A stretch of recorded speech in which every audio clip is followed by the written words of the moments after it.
Hi there, welcome to Can You Feel It? This podcast aims at expanding our intellectual horizons. I am Jeanne Proust, and I'd like to pull philosophy down from its academic ivory tower by deciphering and discussing philosophical texts and ideas with you. Let's instill some thinking in our life to better feel and philosophize around. This episode will explore what has been called cancel culture, the elements at the root of the debate for or against online criticism, and the problematic assumptions and misunderstandings behind that still very much ongoing debate.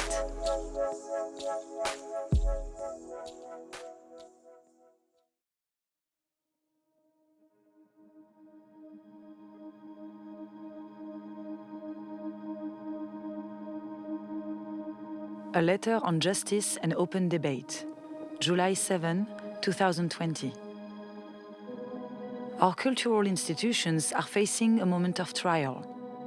Powerful protests for racial and social justice are leading to overdue demands for police reform, along with wider calls for greater equality and inclusion across our society, not least in higher education, journalism, philanthropy, and the arts.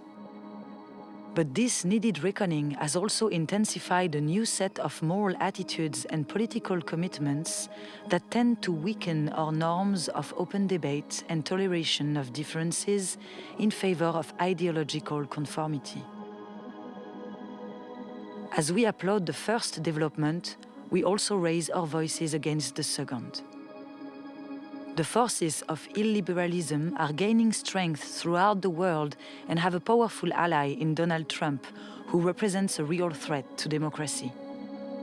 But resistance must not be allowed to harden into its own brand of dogma or coercion, which right-wing demagogues are already exploiting. The democratic inclusion we want can be achieved only if we speak out against the intolerant climate that has set in on all sides. The free exchange of information and ideas, the lifeblood of a liberal society, is daily becoming more constricted. While we have come to expect this on the radical right, censoriousness is also spreading more widely in our culture. An intolerance of opposing views, a vogue for public shaming and ostracism, and the tendency to dissolve complex policy issues in a blinding moral certainty. We uphold the value of robust and even caustic counter-speech from all quarters. But it is now all too common to hear calls for swift and severe retribution in response to perceived transgressions of speech and thought. More troubling still, institutional leaders, in a spirit of panicked damage control, are delivering hasty and disproportionate punishments instead of considered reforms. Editors are fired for running controversial pieces. Books are withdrawn for alleged inauthenticity. Journalists are barred from writing on certain topics. Professors are investigated for quoting works of literature in class. A researcher is fired for circulating a peer-reviewed academic study. And the heads of organizations are ousted for what are sometimes just clumsy mistakes. Whatever the arguments around each particular incident, the result has been to steadily narrow the boundaries of what can be said without the threat of reprisal. We are already paying the price in greater risk aversion among writers, artists, and journalists who fear for their livelihoods if they depart from the consensus or even lack sufficient zeal in agreement. This stifling atmosphere will ultimately harm the most vital causes of our time. The restriction of debate, whether by a repressive government or an intolerant society, invariably hurts those who lack power and makes everyone less capable of democratic participation. The way to defeat bad ideas is by exposure, argument, and persuasion, not by trying to silence or wish them away. We refuse any false choice between justice and freedom, which cannot coexist without each other. As writers, we need a culture that leaves us room for experimentation, risk-taking, and even mistakes. We need to preserve the possibility of good faith disagreement without dire professional consequences. If we won't defend the very thing on which our work depends, we shouldn't expect the public or the state to defend it for us.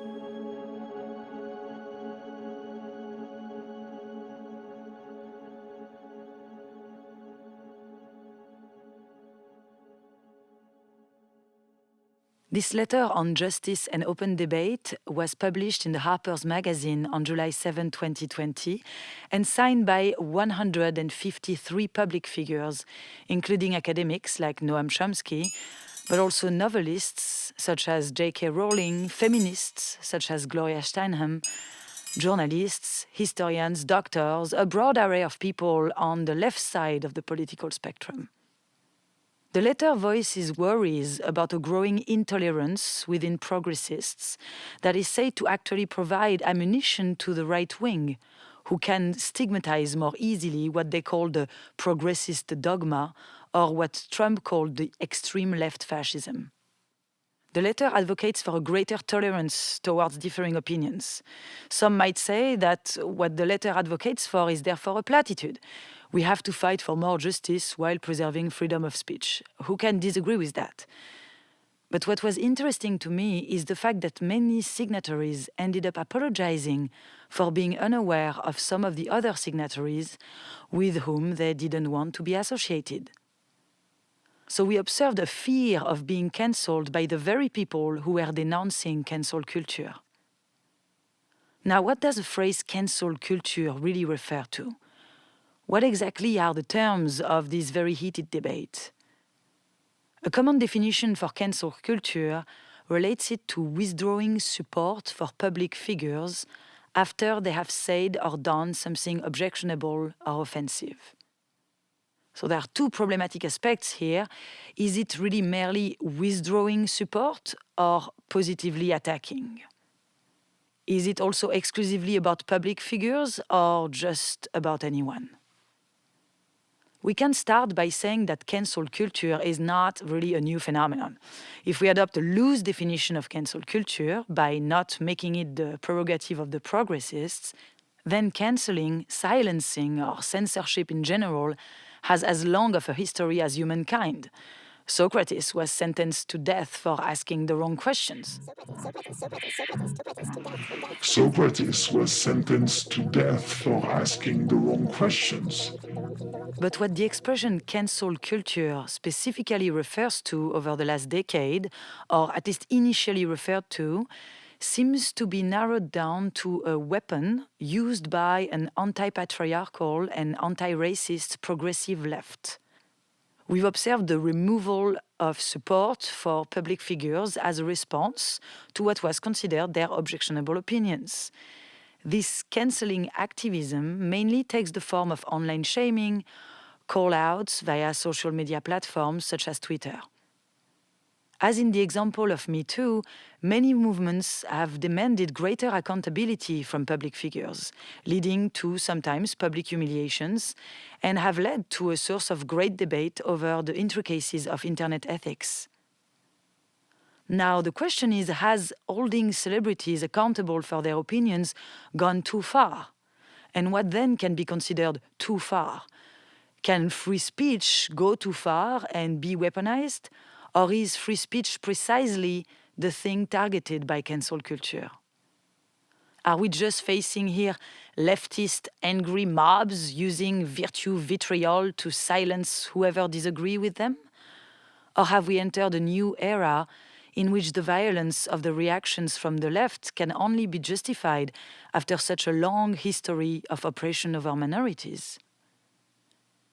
If censorship has been so long an instrument of the right wing, Why can't the left wing use the social media platforms, like Twitter, as a powerful court of public opinion, where the minorities' defenders can finally have a say and hold conservatists accountable for their actions and words?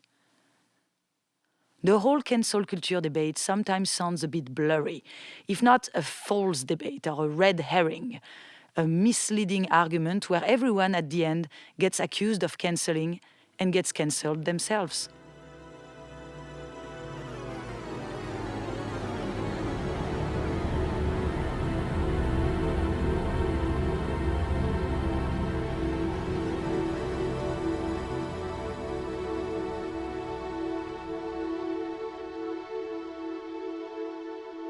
Basically, since high school, in some ways, I feel like I've had to self-censor around teachers, some acquaintances, or in work that I have to turn in.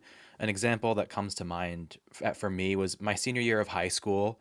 I was in AP English Literature. On its face, it's a College Board course that is just supposed to be an advanced English course, and my teacher basically turned the class into a political narrative class, which I didn't appreciate just because I was trying to learn how to sharpen my writing skills and my reading comprehension skills and all of that sort of stuff toward a college level.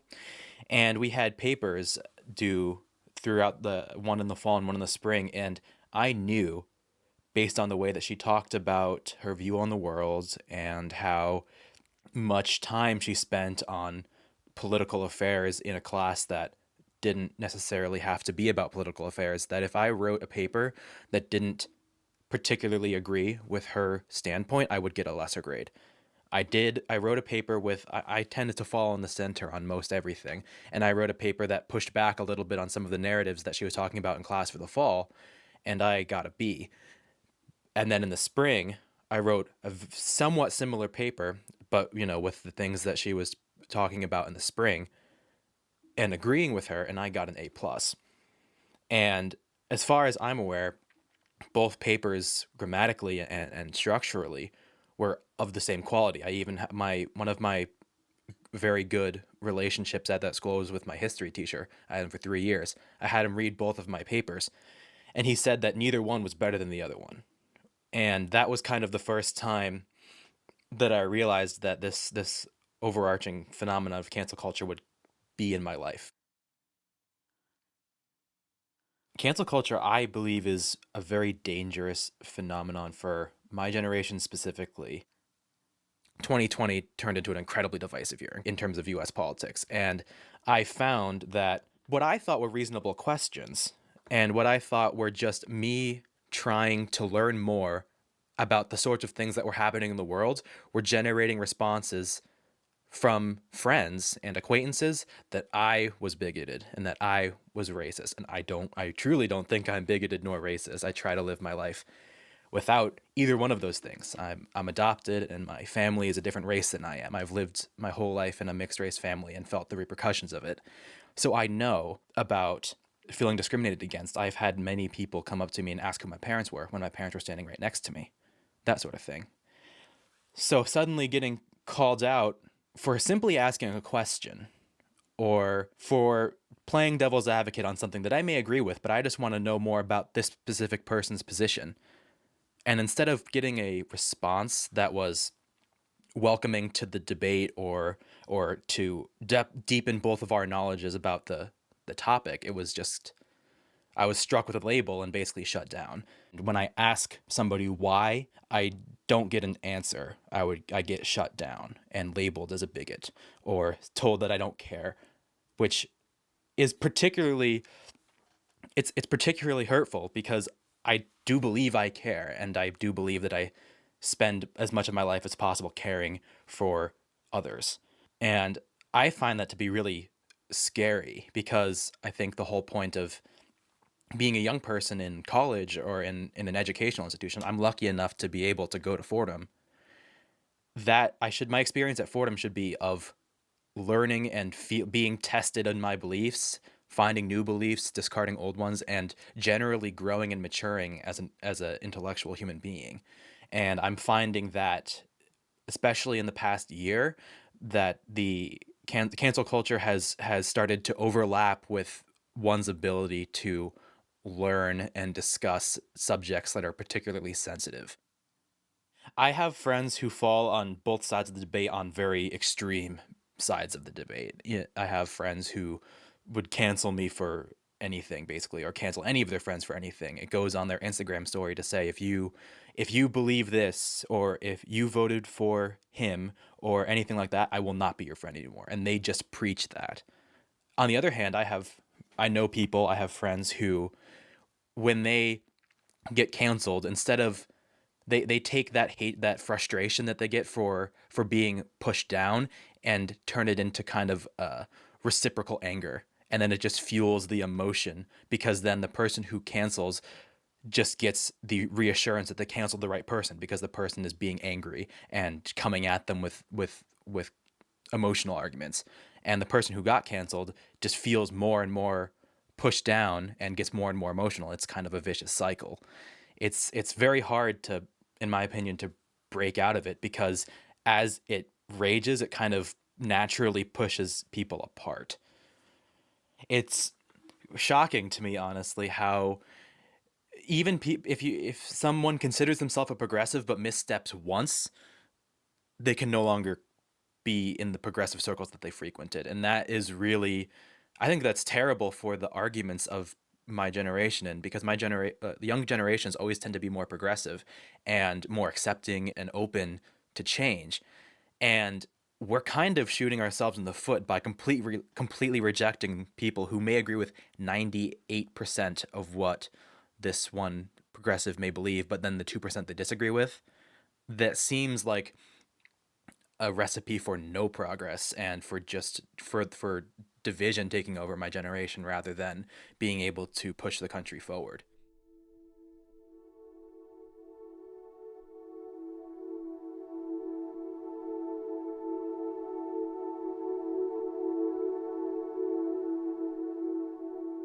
Let's explore further the arguments against cancel culture.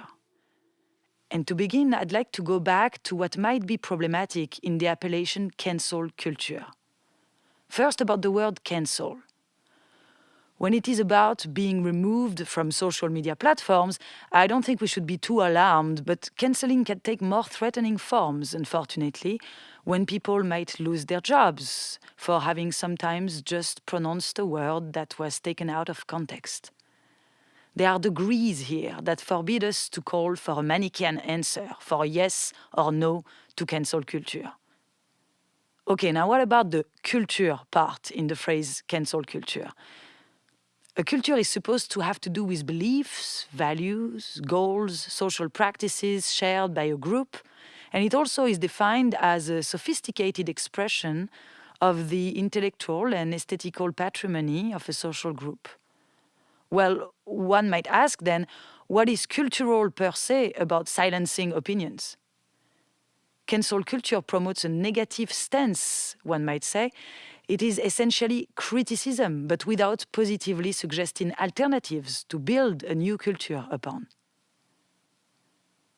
The cancelling activists, as they are being called, are accused of intolerant boycott and of encouraging dangerous ostracism. Jonathan Haidt, a social psychologist who signed the Harper's letter, is concerned by what he calls safetyism.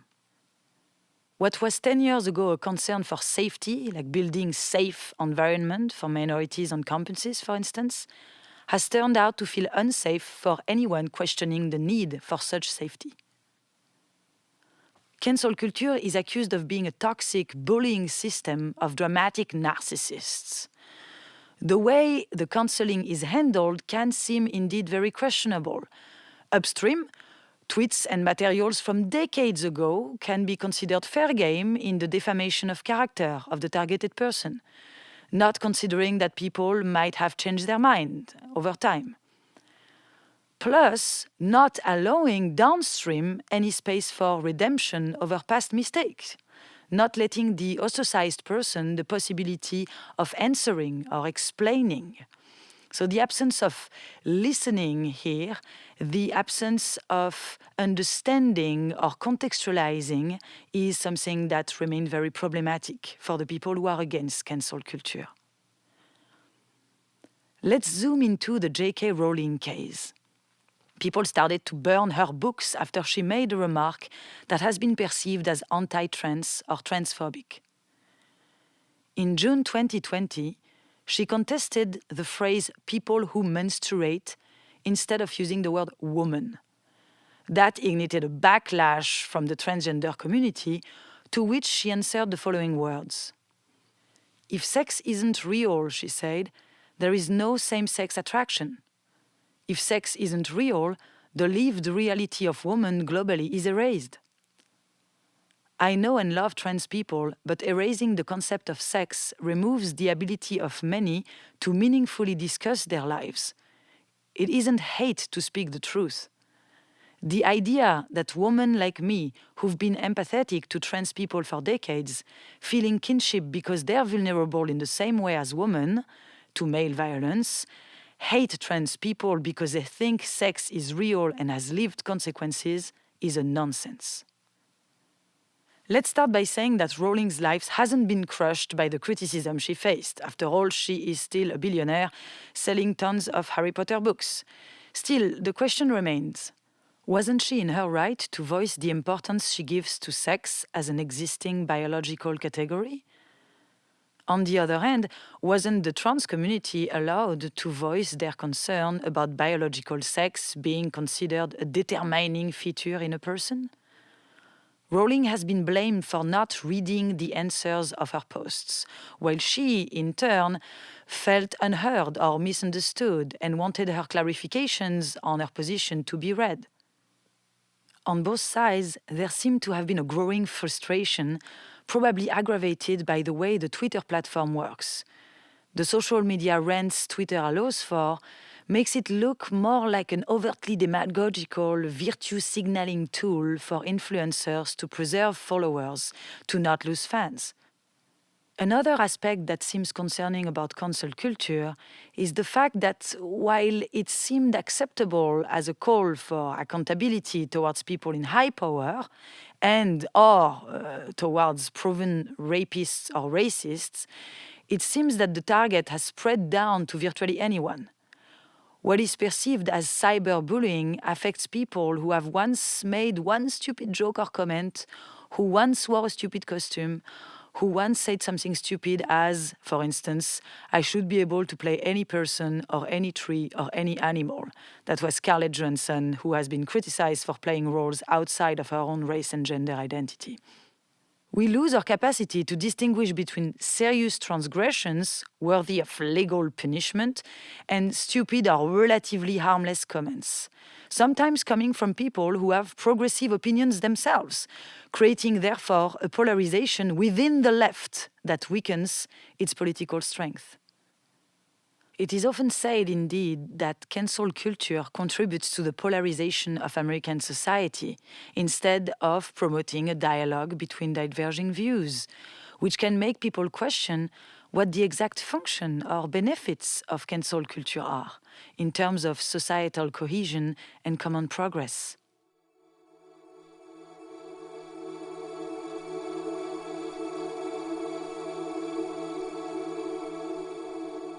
Like many things, cancel culture definitely has its pros and its cons. The main pro I'd say is that I think it does help hold people accountable for their mistakes, especially those on a bigger platform with influence over a lot of people, like celebrities and authors and public figures.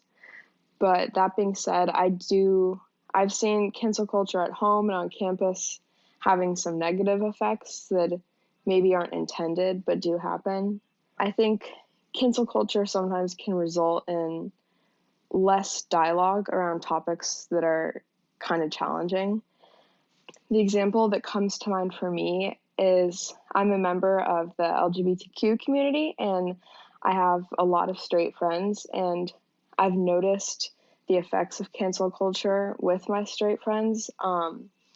For example, this past summer, I was telling one of my straight friends about how I had a new girlfriend. And she said, we were just talking about it. And then she said, I don't have a lot of gay friends and I actually have some questions about LGBTQ topics, but I'm kind of nervous to ask you about it because I don't want to offend you or phrase something wrong or ask something inappropriate, like that type of thing. And personally, I told her that I strongly prefer her asking any of her questions instead of not asking, because I think when you don't ask, you can, develop some uninformed answers that might actually be false and just make things worse, I guess. So I think this situation to me is an example of someone who has good intentions, but they're scared to ask uncomfortable questions about taboo topics because they're afraid they're going to make a mistake and it'll become a big thing. So reflecting on experiences like this, I do think cancel culture can be harmful in the fear of being canceled, affecting well-intentioned people, and then resulting in them shying away from topics where they're more likely to make a mistake, especially if they're like not a member of that community, for example. So yeah, from my standpoint, with this example, I always prefer that my straight peers just open and honestly ask me questions. And plenty of people in conversations have made mistakes.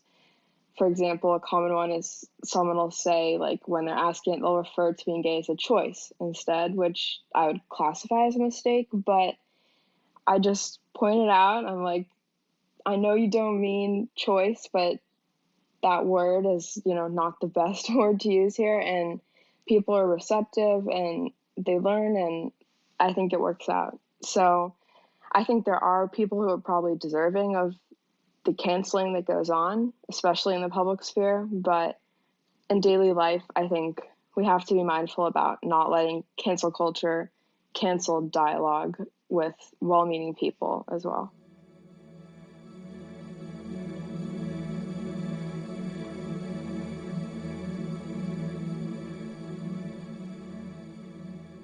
To go back on cancel culture affecting virtually anyone and not specifically people in power, I just wanted to add that in my experience as a professor, I have been approached by students who came to me after class confessing that they were afraid to express their opinion for fear of being called out on social media.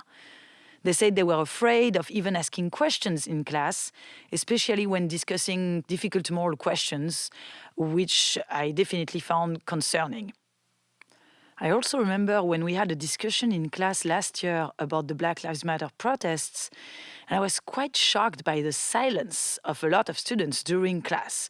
Students who were actually supporting the protest but didn't partake, they weren't in the street because of COVID, and felt that they would be shamed if they admitted it. One of them told me that he felt he risked being cancelled if he didn't actively post about the protest on a daily basis on the grounds that silence equals violence. To which I asked quite naively, what is that cancellation to you? I'm a bit of a dinosaur, and because I never had a Facebook account nor any other social media, aside from a recent Instagram a friend of mine insisted I created for my photography. But I don't think I follow anyone, and I'm probably not getting followed either. So I didn't really get the reasons for fearing being cancelled on social media. But that was naive me forgetting that the Generation Z's lives are inseparable from their social media image.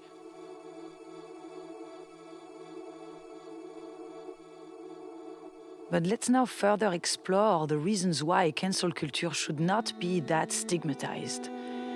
When speaking about cancel culture, are we referring to legitimate boycott after all? Or really just to irrelevant bullying or witch hunt mentality, as it has often been said? Are we really on the slippery slope to some Orwellian dystopia? It is in a way legitimate to demand greater accountability from public figures. Social media platforms can give power to voices who traditionally don't have it. Canceling might be an overdue way of speaking the truth to people in power, and it is only fair to see racist, homophobic, and sexist speeches being cancelled. Boycotting institutions, people, or companies with large influence can lead to very necessary changes in society. Besides, despite what the Harper's letter seems to state, we have to accept the obvious fact that free speech has limits. There was always limits on free speech. There will always be limits on free speech. Some of these limits are actually legitimate. The question is, whose freedom are we talking about? It is relevant to ask ourselves who can say what, when, how, where, to whom, and to question and be aware of the effect words have on people who might disagree with you. And again, as I was saying earlier, cancelling in the broader sense of censorship actually comes from the other side to begin with. The overwhelmingly more powerful patriarchy and structural racism has been cancelling voices and annihilating for centuries the voices of minorities. Here I just think about a text I actually make my students read sometimes from Yancy. In 2015, the New York Times published an article from him called Dear White America, and Yancy received large amounts of hate mail and harassment after that. He was actually listed in the Professor Watch List, a website that aims at documenting or doxing anti-conservative college professors. He was made aware of that and published a piece in response in the New York Times entitled "I Am a Dangerous Professor" in 2016. I really encourage you to read that text in which he was just flabbergasted at the fact that he was on that professor watch list, and even that such a watch list against progressive speakers or against just leftists in general existed. Cancellation top-down happens all the time and has been happening for ages. It just isn't called cancellation. It doesn't take also the form of public humiliation on Twitter.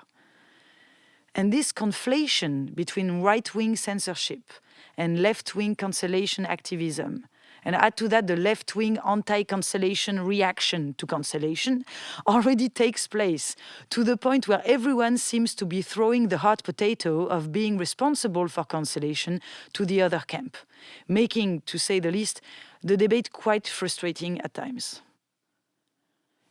It seems that often the phrase cancel culture, just like political correctness, is mostly used by reactionaries to police social change, and there is obviously a double standard here.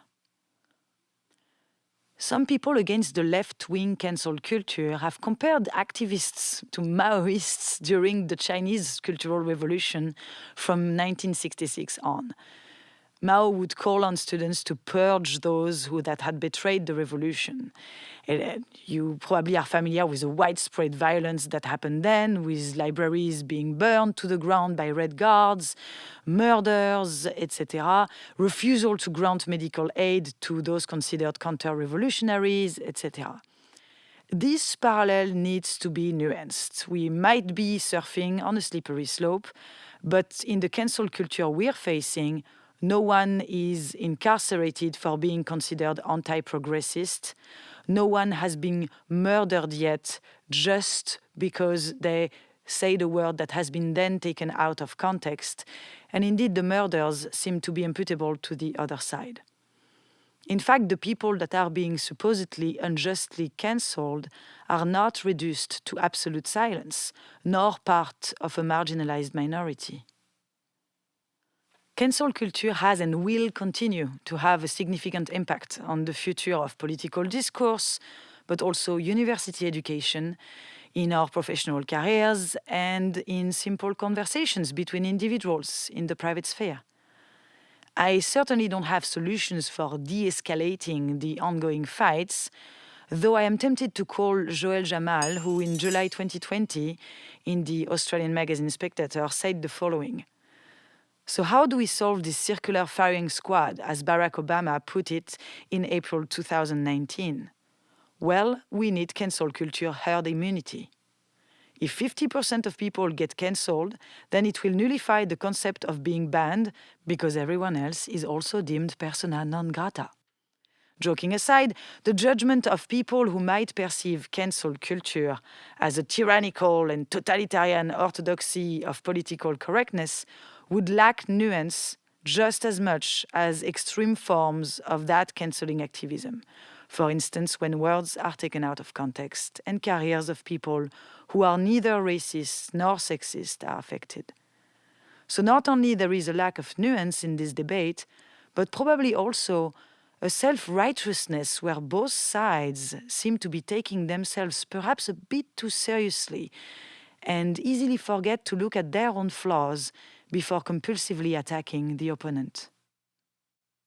The phrase cancel culture itself seems misleading. First, it sounds on purpose by the people who oppose it like some dogmatic totalitarian movement, destroying or murdering anyone who disagrees. Second, it pretends to embrace too wide a variety of reactions, from the most justified, awareness on rape or racism, for instance, to the least justifiable, causing someone to lose their jobs when they use the word that is controversial, even if the context in which they used it was actually meant to explain why we have to ban the usage of that very word. By blurring the differences between these radically different types of actions, people might see less credibility in the blames that really matter, the fights which are truly relevant to fight. Basically, it would just throw out the baby with the bathwater. We tried to go beyond the usual Manichaeism with which this whole issue is being addressed, either by people who reject any grounds for cancel culture or by people who reject any grounds for criticizing it. The debate around cancel culture takes the form of a black or white show, and one way of shifting the perspective here, instead of focusing on silencing or negating the people who disagree with us, could be to primarily focus on positively promoting the values we believe in and the people who embody these values.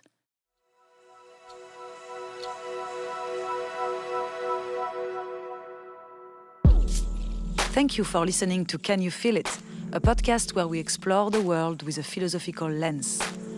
Many thanks to my partner Jeanne Nicholson for producing, recording and editing the podcast, as well as composing all of the music. Many thanks to my students Jordan and Eli and to my friend Christy for the help they provided. Stay tuned for the next episode.